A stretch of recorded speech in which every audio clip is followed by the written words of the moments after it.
मैं गुस्सा नहीं करूंगा, मैं लड़ाई नहीं करूंगा अगर मैं यहाँ पर बैठता और मैं कहूँ यार थर्ड रो में मुझे नहीं बैठना, ऐसा नहीं होने वाला। स्टीयरिंग माउंट कंट्रोल्स मिलते हैं बट अनफॉर्चुनेटली क्रूज कंट्रोल आपको नहीं मिलेगा। लेकिन डिफरेंस आता है ट्रांसमिशन का।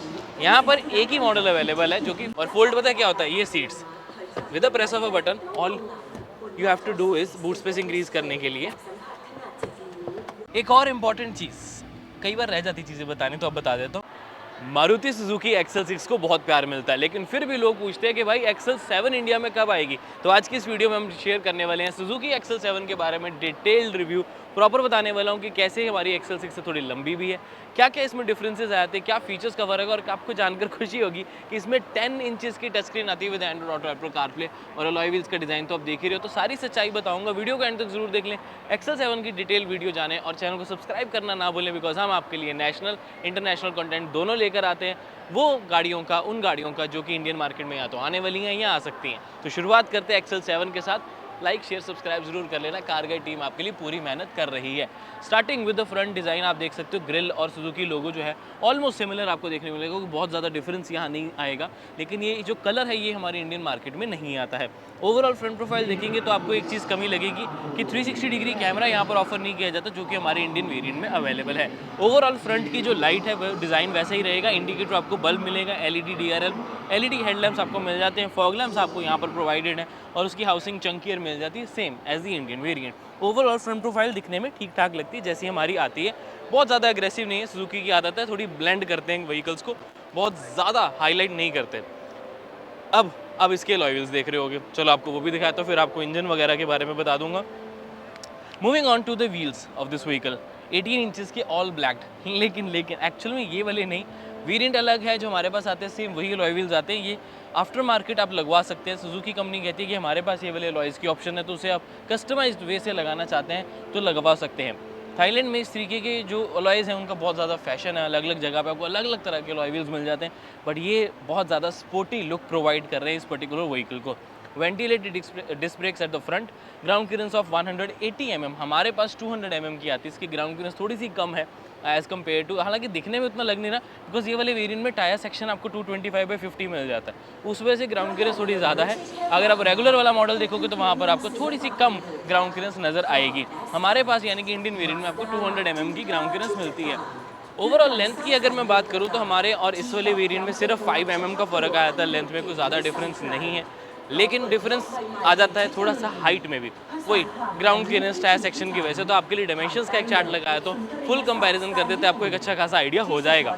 मूविंग ऑन टू, और रूफ रेल्स बड़े चंकी है, जैसे हमारे पास आते हैं वैसे ही आएंगे। क्लैडिंग प्रॉपर पीछे तक आती हुई नजर आ जाएगी। पीछे की तरफ आपको ड्रम ब्रेक्स प्रोवाइड है, अनफॉर्चुनेटली डिस्क ब्रेक्स होती तो ज़्यादा अच्छा लगता। 45 लीटर्स का फ्यूल टैंक आपको यहाँ पर मिल जाता है। Now let's move on to the rear, पहले मैं बंद ही कर देता हूँ। सेम डिज़ाइन, एलईडी ही प्रॉपर आपको मिल जाता है, बल्ब भी आपको इंडिकेटर, रिवर्स लाइट मिलेगी, टेल लैम्प्स एलईडी है, defoggers, wiper, washer, high storm lamp छोटा सा, थोड़ा बड़ा होता तो ज़्यादा अच्छा लगता। स्पॉइलर की कमी शुरू से ही एक्सेल 6 एक्सेल 7 में आपको कमी महसूस होती है। सुजुकी का लोगो, एक्सेल 7 का लोगो, रिवर्स पार्किंग कैमरा साइड पर सेंटर होता ज़्यादा अच्छा लगता। स्किड प्लेट्स आपको प्रॉपर डिज़ाइन मिल जाती है। रिवर्स पार्किंग सेंसर्स थोड़े चंकी है, लेकिन सिर्फ दो, एक और दो, ज़्यादा नहीं, लेकिन ये क्रोम फिनिशिंग सेंटर में काफ़ी बढ़िया लग रही है। Moving on to the boot space of this vehicle, 209 litres की बूट स्पेस आपको मिल जाती है। ये चीज़ मुझे बहुत अच्छी लगती है कि आपके पास 7 सीटर होने के बावजूद बूट स्पेस यूजेबल है, बहुत सारी गाड़ियों में वो भी नहीं होती। लेकिन साथ में एक्स्ट्रा बूट स्पेस आपको नीचे मिल जाए जो कि 209 प्लस कुछ लीटर्स है, जहाँ पर आप ऐसा सामान रख सकते हो जो थोड़ा सा छुपा के रखना चाहते हो या फिर चाहते हो कि ज़्यादा बाउंस ना हो, तो छोटे बैग्स, शूज़, टेंट्स, इस तरह की छोटी छोटी चीज़ें आप यहाँ पर रख सकते हैं। 50/50 में ये भी कम्प्लीटली फोल्ड है, वो हो जाता है।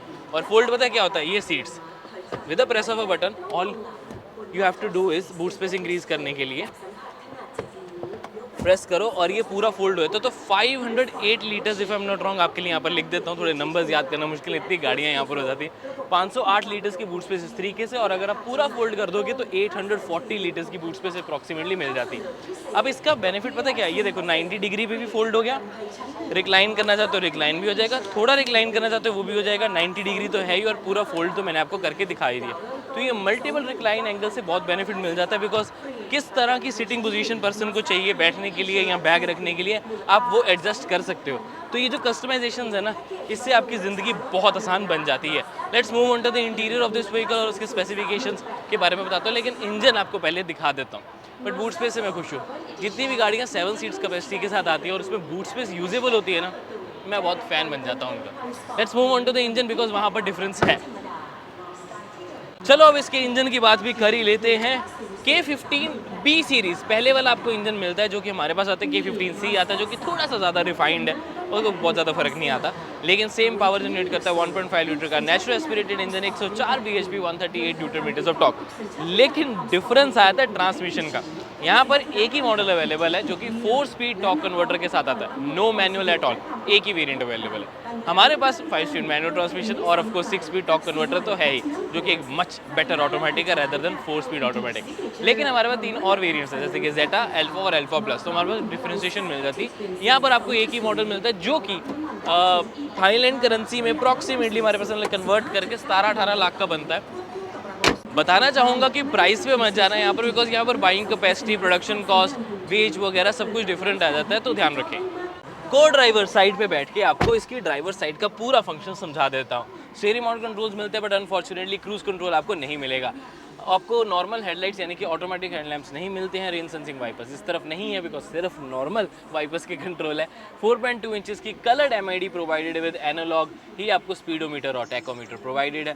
बट ठीक है, मेरे ख्याल से हमारे पास भी वही है, यहाँ पर भी वही है। इस तरह की व्हीकल्स में थोड़ी सी कॉस्ट कटिंग तो बनती ही है।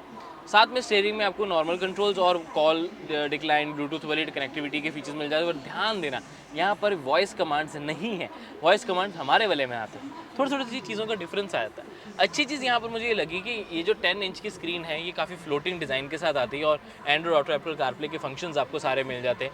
10.1 inch to be very exact, और बाकी कंट्रोल्स आपको सिमिलर ही देखने को मिलेंगे, जहाँ पर एसी कंट्रोल्स, वॉल्यूम कंट्रोल, सब कुछ, वॉल्यूम तो ऊपर है सॉरी, एसी कंट्रोल्स आपको नीचे डिजिटल डिस्प्ले के साथ ऑफर किए गए हैं। कप होल्डर्स मिल जाते हैं। उसमें अच्छी चीज़ ये है कि आपको मिल जाती है कूलिंग फंक्शन, यानी कि अपना कोई ग्लास या कोई कप रखोगे तो एसी वेंट्स यहाँ पर प्रोवाइडेड है, जिससे आपकी ड्रिंक कंपैरेटिवली ठंडी रहेगी। ऐसा नहीं कि गर्म रख दोगे तो ठंडी हो जाएगी, इस चीज़ का ध्यान ज़रूर रखना। वायरलेस चार्जर आपको यहाँ पर प्रोवाइडेड है, जो कि हमारे पास नहीं आता। 12 वोल्ट का सॉकेट है। USB और HDMI की ऑप्शन यहाँ पर मिल जाती है, जो कि हमारे पास नहीं है। HDMI लगाओगे तो इस 10.1 इंच की स्क्रीन को और अच्छे से यूज़ कर पाओगे एज अ प्रॉपर डिस्प्ले। लेकिन हाँ, अच्छी बात है हमारे पास HDMI नहीं है, बिकॉज मेरे हिसाब से HDMI होने का नुकसान है, डिस्ट्रैक्शन है ड्राइविंग में। ग्लव बॉक्स डिसेंट साइज का ग्लव बॉक्स है, कोई बहुत बड़ा नहीं है, ठीक है, सामान अपना थोड़ा बहुत रख पाओगे। Glossy finishing on the dashboard आपको प्रोवाइडेड है विद सैटिन क्रोम फिनिश, जो कि डोर साइड तक कंटिन्यूड रहती है। साथ में आपको एसी वेंट्स अच्छे डिज़ाइन के मिल जाते हैं, जो कि ब्लेंड हो जाते हैं। एयर बैग यहाँ से आपका ओपन होता है, लेकिन ध्यान रखिए कि ड्यूल एयर बैग सिस्टम ही आपको इस गाड़ी में मिलता है। हमारी तरह 4 एयर बैग्स के ऑप्शन अनफॉर्चुनेटली नहीं है। ORVM अगर आप IRVM अगर आप देखोगे तो आपको ऑटो डिमिंग मिल जाता है, ये एक अच्छी चीज़ मुझे लगी। साथ में इस तरफ देखेंगे तो vanity mirror without the light, इस तरफ देखेंगे तो कोई भी मिरर यहाँ स्लिप भी नहीं, होल्डर जो है वो नहीं मिलता। हालांकि यहाँ से आप हेलोजन इसकी लाइट ऑन कर सकते हो, जो कि सिंगल लाइट है।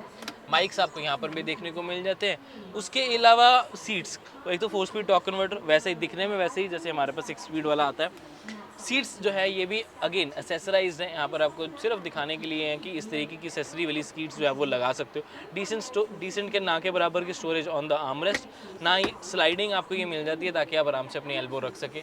हेडरेस्ट आपको एडजस्टेबल मिल जाते हैं, ड्यूल टोन ट्रीटमेंट के साथ ऑफर किए जाते हैं। हालांकि ब्लैक वाले भी मुझे ठीक ठाक ही लगते हैं। अच्छी चीज़ आ जाती है ये, अगर आप ऊपर देखोगे तो आपको AC के वेंट्स जो हैं वो थ्रो करने वाले नहीं, ब्लो करने वाले नहीं, उल्टे मिलते हैं। यहाँ से हवा अंदर जाती है और पीछे से हवा जाती है सेकंड और थर्ड रो के लिए, जो सबसे इंपॉर्टेंट है। चलो आपका वो दिखा देता हूँ, लेकिन उससे पहले डोर साइड दिखाना तो भूल ही गया। डोर साइड ध्यान से देखेंगे तो वहाँ पर भी आपको टैन फिनिशिंग की लेदर स्टिचिंग मिल जाती है राइट साइड पे, और लेफ्ट साइड पे भी अपनी एल्बो रखने के लिए कंट्रोल्स जो है वो आपको एज इट इज़ मिलेंगे, जैसे हमारी बाकी मारुति कार्स में मिलते हैं। और आपको वही डिज़ाइन जो है वो कंटिन्यूड देखने को मिलेगा डैशबोर्ड वाला ग्लॉसी ब्लैक फिनिशिंग के साथ। स्टोरेज, चलो वो भी दिखाता हूँ। स्टोरेज वाइज बड़ी बॉटल, फाइल्स, नैपकिन रखने में कोई दिक्कत नहीं आने वाली है आपको। और स्पीकर सिस्टम 4+2 का ऑप्शन आपको मिल जाता है, यानी कि 4 स्पीकर्स 2 ट्विटर्स भी ऑफर किए जाते हैं। लेकिन अब इम्पॉर्टेंट वही आ जाता है कि हमें फाइंड आउट करना है ना, सेकंड रो में स्पेस कैसी है और थर्ड रो में स्पेस कैसी है। चलो आ जाओ, अब XL6 और XL7 में यही तो मेजर डिफरेंस है। Second row very important. Leg room अच्छा खासा मिल जाता है, नी रूम जगह अच्छी है, आराम से बैठ सकता हूँ। अंडर थाई सपोर्ट भी मुझे पर्टिकुलरली पसंद है। एसी वेंट्स प्रॉपर मिल जाते हैं ताकि कभी भी मुझे गर्मी महसूस ना हो, जिसको आप एडजस्ट कर सकते हो। ब्लोअर एडजस्ट करने की स्पीड भी आपको राइट साइड पे नॉब प्रोवाइडेड है। थोड़ी सी सीट पॉकेट अपना सामान रखने के लिए राइट साइड पे भी लेफ्ट साइड पे भी। 12 वोल्ट का सॉकेट प्रोवाइडेड है, हालांकि यूएसबी पोर्ट यहाँ पर प्रोवाइडेड नहीं है, बट इट्स ओके। थोड़ी सी स्टोरेज आपको नीचे मिल जाएगी, बट ध्यान रखें आपका फ़ोन खड्डों में तो बजने वाला है बहुत बुरी तरीके से, तो यहाँ पर फ़ोन रखना अवॉइड ही करें। फ़ोन के लिए आप सॉफ्ट मटेरियल यानी कि सीट्स के पीछे अपना फ़ोन रख पाएंगे। स्पेस अच्छी है, आई लाइक द स्पेस, मज़ा आ रहा है, बैठ के बड़ा कंफर्टेबल फील हो रहा है, कोई दिक्कत नहीं है। बिकॉज हेड रूम भी मेरे को प्लेंटी मिल जाता है, no issues there at all. Headrest तीनों मिलेंगे। आर्म रेस्ट की कमी महसूस हो सकती है, कप होल्डर्स की कमी महसूस हो सकती है यहाँ पर, लेकिन अगर आप डोर स्टोरेज देखेंगे तो आप नोटिस करोगे कि बड़ी बॉटल रखना is really easy. Proper storage space मिल जाती है, फाइल्स नए आप अपने न्यूज़पेपर रखने की ऑप्शन मिल जाती है। एंड बाकी बटन कंट्रोल है, थोड़ा सा हैंडल है, leather finishing on the sides आपकी आर्म रेस्ट के लिए, और ऑफ कोर्स आपको क्रोम डोर हैंडल्स प्रोवाइडेड है। अब सेकंड रो में एक चीज़ मुझे और बहुत अच्छी लगी कि टनल ना के बराबर है, मतलब बहुत ही छोटी है, तो 3 लोग आप आराम से बैठ पाओगे।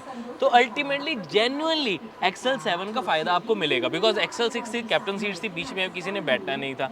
अब यहाँ अगर टनल होती और सीट भी पूरी बेंच सीट लगा देते, फिर बीच में कोई बैठना पाता तो फ़ायदा क्या, फिर वो 6.5 सीटर ही रह जाती। तो अब टनल ना होने की वजह से और 7 सीट प्रॉपर होने की वजह से आपको मिल जाती है 3 लोगों की यहाँ पर बैठने की जगह प्रॉपरली। मैं फिर भी और अच्छे से दिखाने के लिए प्रॉपर पैर रख के और सेंटर में बैठ के दिखा देता हूँ, मुझे किसी तरह की कोई दिक्कत नहीं आती। अंडर थाई सपोर्ट भी मेरे को प्रॉपर मिल जाता है, और ऑफ कोर्स रिक्लाइन एंगल तो मिलेगा। और रिक्लाइन एंगल में एक चीज़ और बहुत अच्छी है कि मैं इस रिक्लाइन एंगल को कम या फिर ज़्यादा दोनों कर सकता हूँ। रिलैक्स करना काफ़ी बढ़िया है वैसे इसमें। एसी वेंट्स की हवा आती रहती है, व्यू अच्छा मिल जाता है, स्क्रीन पे मैं कुछ देख भी सकता हूँ और अच्छे से एंजॉय करते हुए अपनी ड्राइव्स को बहुत बढ़िया से लाइक मज़े ले सकता हूँ पूरे पूरे। लेकिन मज़े थर्ड रो को है या नहीं, लेट्स फाइंड आउट। अब आता है असली क्वेश्चन कि थर्ड रो में जाना कैसे, कितना इजी कितना नहीं। इसको सिर्फ प्रेस करना और इस तरीके से देखो पूरी स्लाइड हो जाती है। That's very convenient. आपके पास फ्रेम अच्छा खासा मिल जाता है, बैठने की जगह है, जाना चाहो बहुत अच्छे तरीके से जा सकते हो, कोई दिक्कत नहीं आती है। पीछे बैठे देखते हैं कितना नी room, plenty of knee room. Leg room भी ठीक है। Under Thai support is Okesh, लेकिन बुरा नहीं है, कंफर्टेबली में बैठ सकता हूँ। मैं गुस्सा नहीं करूँगा, मैं लड़ाई नहीं करूँगा अगर मैं यहाँ पर बैठता और मैं कहूँ यार थर्ड रो में मुझे नहीं बैठना, ऐसा नहीं होने वाला। बिकॉज हेडरेस्ट आपने थोड़ा सा ऊपर किया तो बैक रिक्लाइन भी आपको अच्छा मिल जाता है। हालांकि अगर आप छोटे बच्चे को बिठाना चाहते हो तो थोड़ा सा 90 डिग्री टाइप फोल्ड कर सकते हो ताकि पीछे सामान रख पाओ। लेकिन अगर आपके पास सामान नहीं है, सिर्फ आप वैसे ट्रैवल कर रहे हो, तो इसको रिक्लाइन करो। जो भी पर्सन पीछे बैठा है वो रिलैक्स भी अच्छे से करेगा, और साथ में reclining angle, headrest, seat belt, सब फीचर्स आपको मिल जाते हैं। अब अच्छी चीज़ ये है कि यहाँ पर भी डोर हैंडल प्रोवाइडेड है, इस तरफ भी डोर हैंडल मिल जाएगा। कप होल्डर्स डेडिकेटली प्रोवाइडेड है, अपना सामान आप इजीली यहाँ रख पाओगे। हालांकि पीछे की तरफ आपको कोई चार्जिंग सॉकेट, हाँ सॉरी, वो भी मिलता है, साइड पर है 12 वोल्ट का चार्जिंग सॉकेट, यहाँ भी है। इट मीन्स गाड़ी में 3 चार्जिंग सॉकेट्स हो गए, फ्रंट में, सेकंड रो के लिए, थर्ड रो के लिए। तो आपके पास बहुत सारी ऑप्शंस अवेलेबल है अपना लैपटॉप्स, अपना मोबाइल चार्ज करने के लिए। तो ये चीज़ बड़ी अच्छी लगी। और इनफैक्ट अगर आपको वैक्यूम क्लीनर या टायर इन्फ्लेटर भी यूज़ करना है तो आपके पास अलग अलग ऑप्शंस अवेलेबल हैं। पीछे बैठना is really really comfortable, and अगले वाले पर्सन को आप तंग भी कर सकते हो इस यहाँ से सीट को एडजस्ट करते हुए। और लाइट अलग से नहीं है, बट सेंटर में एक लाइट प्लेस्ड है जो कि फ्रंट और पीछे के लिए दोनों के लिए सेम काम करती है, यानी कि सेकंड रो और थर्ड रो के लिए कॉमन लाइट है। बट इट्स ओके, इन्हीं कॉस्ट कटिंग की वजह से तो ये गाड़ियाँ अफोर्डेबल बनती हैं, क्योंकि एसी इवेंट्स का थ्रू भी आराम से पूरा आएगा, ये बात पक्की है। बिकॉज बहुत ही स्ट्रेट रखा गया है और मुझे नहीं लगता किस तरह की कोई दिक्कत आने वाली है इसमें। और पीछे की तरफ अगर आप देखोगे तो ये जो सीट्स है मैंने आपको बताया 50-50 फोल्ड भी हो जाती हैं। ओवरऑल एक्सेल 7 का मेरा एक्सपीरियंस ये है कि इंडियन मार्केट में आनी चाहिए। एंड और भी बहुत सारी चीज़ें अभी बताता हूँ। एक और इम्पॉर्टेंट चीज़, कई बार रह जाती चीज़ें बतानी, तो अब बता देता हूँ। क्वार्टर विंडो काफ़ी बड़ी मिल जाती है, तो व्यू भी काफ़ी वाइड है। मुझे कभी नहीं लग रहा कि मैं थर्ड रो में बैठा हूँ, ऐसा ही फील हो रहा है जैसे मैं सेकंड रो में बैठा हूँ और आराम से एंजॉय कर सकता हूँ बाहर का व्यू। तो क्लॉस्ट्रोफोबिक तो बिल्कुल भी फील मैं नहीं करने वाला। एक्सेल 7 मेरे हिसाब से इंडियन मार्केट में जल्दी आ जानी चाहिए। उसका मेजर रीज़न ये है कि 5 to 6 सीटर में जाने में ना थोड़ा सा बदल सोचता है कि यार मुझे एक सीट बढ़ाने के लिए बूट स्पेस अपनी माइनस करनी है या नहीं। कैप्टन सीट्स का कॉन्सेप्ट मुझे थोड़ा सा कम समझ आता है। अगर आप अर्टिगा वाली तरफ चले जाओगे तो आपको इतनी प्रीमियमनेस और फीचर्स नहीं मिलते। तो मुझे लगता है एक्सेल 7 इंडियन मार्केट में एक ऑप्शन होगी तो डेफिनेटली इसकी एक्सेल 6 और एक्सेल 7 की जो प्राइस है, ये जो उनकी सेल्स है, उस पर कहने की बेटरमेंट आएगी। एक्सेल 7 इंडोनेशियन वाली मार्केट में अगर मैं बात करूँ तो 10 इंचेस की टच स्क्रीन बहुत अच्छी लगती है, बट कुछ फीचर्स मिसिंग है, जैसे कि 360 डिग्री कैमरा, वेंटिलेटेड सीट्स, जो कि हमारे पास मिल जाते हैं। तो उन फीचर्स के साथ 7 सीट्स की ऑप्शन अगर आ जाएगी तो डेफिनेटली एक कंप्लीट पैकेज हो जाएगा। What do you think about the XL 7 नीचे कमेंट करके जरूर बताएं। बाकी हमने बैंकॉक इंटरनेशनल मोटर शो की और बहुत सारी वीडियोस आपके लिए बनाई हैं, तो उन्हें चेकआउट करना ना भूलें, बिकॉज कार गाइड टीम आपके लिए पूरी मेहनत कर रही है नेशनल इंटरनेशनल कंटेंट लेके आने के लिए, उन गाड़ियों का भी जो अभी तक व्हीकल्स लॉन्च नहीं हुए इंडियन मार्केट में और बहुत जल्द हो सकते हैं। तो हमारी वो वीडियोस भी चेकआउट जरूर कर लें। मैं मिलता हूँ आपसे अगली वीडियो में। Till then drive safe, take care, bye bye.